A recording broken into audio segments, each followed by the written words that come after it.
शाम के 6 बजते ही क्या आपके घर का माहौल भी किसी युद्ध के मैदान जैसा हो जाता है? विषय है होमवर्क। बच्चा करना नहीं चाहता और आप करवा करवा कर थक चुके हैं। रोज की वही बहस, वही आंसू और वही तनाव। लेकिन क्या आपने कभी सोचा है कि जिस होमवर्क को हम इतनी बड़ी मुसीबत मानते हैं, उसका असली मकसद क्या है? आज हमारे हाथ लगी है एक बहुत ही पुरानी और अमूल्य किताब, जिसमें बच्चों के पालन पोषण के गहरे राज छिपे हैं। आज की इस विस्तृत वीडियो में हम इस किताब के पन्नों में छिपे होमवर्क के विज्ञान को समझेंगे। हम जानेंगे कि होमवर्क क्यों ज़रूरी है, इसे करवाने का सही तरीका क्या है, और सबसे महत्वपूर्ण बात, जब बच्चा होमवर्क पूरा कर ले तो माता-पिता के रूप में आपको क्या करना चाहिए। अगर आप अपने बच्चे की पढ़ाई की नींव मजबूत करना चाहते हैं, तो अगले मिनट आपके लिए बहुत महत्वपूर्ण होने वाले हैं। भाग 1, होमवर्क का असली उद्देश्य, द ट्रू पर्पस। सबसे पहले हमें अपनी सोच बदलनी होगी। किताब साफ साफ कहती है कि घर काम यानी होमवर्क का उद्देश्य बच्चे को परेशान करना या उसे पंडित बनाना नहीं है। तो फिर उद्देश्य क्या है? जब बच्चा स्कूल में होता है तो वो शिक्षक की मदद से सीखता है, लेकिन होमवर्क उसे स्व अध्ययन करना सिखाता है। ये उसकी अपनी क्षमता बढ़ाता है। ज़रा सोचिए, स्कूल में जो पाठ पढ़ाया गया या गणित का जो सवाल समझाया गया, उसे याद रखने का, उस पर मनन या चिंतन करने का समय बच्चे को कहाँ मिलता है? सिर्फ घर पर। होमवर्क एक अभ्यास है। ये बच्चे को अनुशासन सिखाता है। ये उसे सिखाता है कि एक तय रास्ते पर कैसे चलना है, अपना कर्तव्य कैसे पूरा करना है। सबसे बड़ी बात, ये बच्चे में समय के बंधन में रहकर कार्य पूरा करने की क्षमता विकसित करता है। तो अगली बार जब आप होमवर्क को देखें तो उसे बोझ नहीं, बल्कि बच्चे के भविष्य के लिए एक ज़रूरी ट्रेनिंग समझें। भाग 2, होमवर्क कैसे करवाएं। अब आते हैं सबसे महत्वपूर्ण सवाल पर, होमवर्क करवाएं कैसे। यहाँ माता-पिता अक्सर एक बड़ी गलती करते हैं। किताब चेतावनी देती है कि होमवर्क हमेशा स्कूल या शिक्षक की रीति या मेथड के अनुसार ही करवाएं।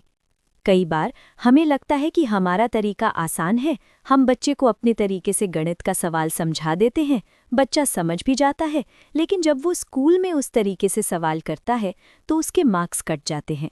क्यों? क्योंकि स्कूल का तरीका अलग था। इससे बच्चा माता-पिता और शिक्षक के बीच उलझ जाता है। अगर आपको स्कूल का तरीका नहीं पता तो शिक्षक से संपर्क करें, उनसे समझें, लेकिन बच्चे को कंफ्यूज न करें।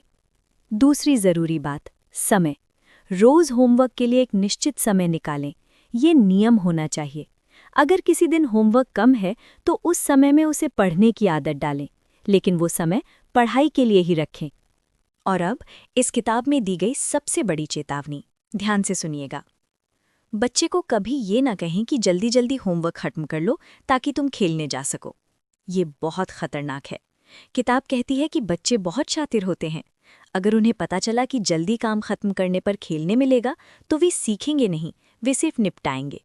वे गंदी राइटिंग में लिखेंगे, रट्टा मारेंगे या नकल करेंगे ताकि बस काम खत्म हो और वे भाग सकें।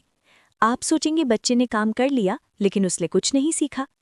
इसलिए सावधानी रखें, उन्हें अपनी गति से समझकर काम करने दें और काम खत्म होने के बाद चेक ज़रूर करें।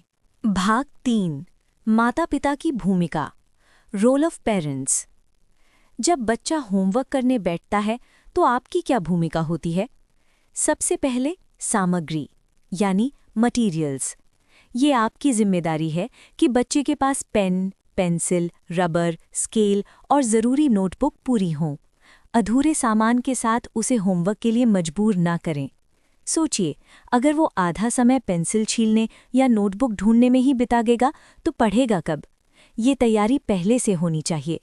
और जब वो होमवर्क कर रहा हो तब आप क्या करते हैं? किताब कहती है, उस समय घर में तेज़ आवाज़ में टीवी, गाने या फ़ोन पर गप्पे नहीं होनी चाहिए। होमवर्क को गंभीरता से लें। ये समय मेहमान नवाजी या फिल्मों का नहीं है। बच्चे को आपका सहकार चाहिए। इसका मतलब ये नहीं है कि आप उसके सिर पर चढ़कर बैठ जाएं या उसे बार बार टोकें। इसका मतलब है कि आप उसके आसपास एक शांत माहौल बनाएं। आप उसके पास बैठकर अपनी कोई किताब पढ़ सकते हैं। उसे लगना चाहिए कि पूरा घर इस समय पढ़ाई के मोड में है। जहां मदद की ज़रूरत हो मदद करें, लेकिन उसका काम आप न करें, उसे खुद करने दें। भाग 4। होमवर्क पूरा होने के बाद क्या करें?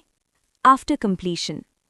अब आता है वो पल जिसका हम सबको इंतज़ार रहता है, होमवर्क पूरा होना। किताब इसे पूर्णाहुति कहती है।